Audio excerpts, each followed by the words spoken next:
মানিক।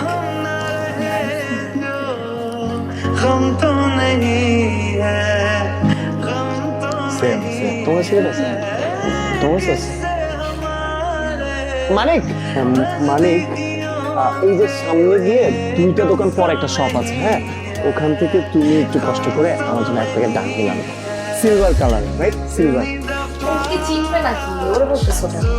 কি কস? আর তো আমরা সব বাউ করে লাম একটা ব্যাপার। হ্যাঁ আচ্ছা, ডাক দেখি সিগারেট। ও সিগারেট আনতেই বলো। আচ্ছা, করছে আমার ফ্রেন্ডরা সব হয়তো চলে এসেছে, আমরা আজকে ওর বাসায় হোল নাইট পার্টি করবো। রাত ওই বাসায় থাকবা? হোস্টেলে কে নাম দিয়ে আসবে? টিপিক্যাল মেয়েদের মতন কথা বলে না তো, হোস্টেলে তোমাকে মানিক নামিয়ে দেবো, পারবে না?